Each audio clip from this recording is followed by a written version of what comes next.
கனடாவின் குடிவரவு மற்றும் அகதிகள் முறையில் பாரிய மாற்றங்களை கொண்டுவரும் பில் C-12 சட்டம் மூலம் தற்போது உத்தியோகபூர்வமாக சட்டமாக்கப்பட்டுள்ளது.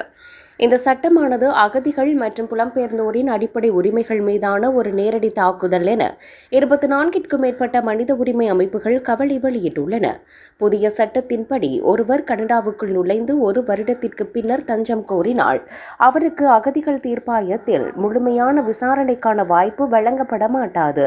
மாறாக அவர்கள் நாடு கடத்தப்படுவதற்கு முன்னரான ஆபத்து மதிப்பீடு என்ற குறைவான பாதுகாப்புடைய நடைமுறைக்கே உட்படுத்தப்படுவார்கள்.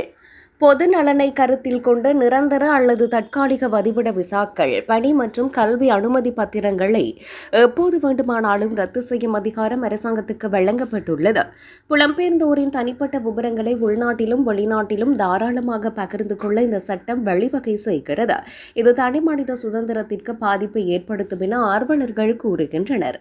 அம்னஸ்டி இன்டர்நேஷனல் மற்றும் கனேடிய அகதிகள் சபை உள்ளிட்ட அமைப்புகள் வெளியிட்டுள்ள அறிக்கையில் இந்த சட்டம் ஆயிரக்கணக்கானோரை மீண்டும் வன்முறை மற்றும் ஆபத்தான சூழ்நிலைகளுக்கே திருப்பி அனுப்பும் என எச்சரித்துள்ளன.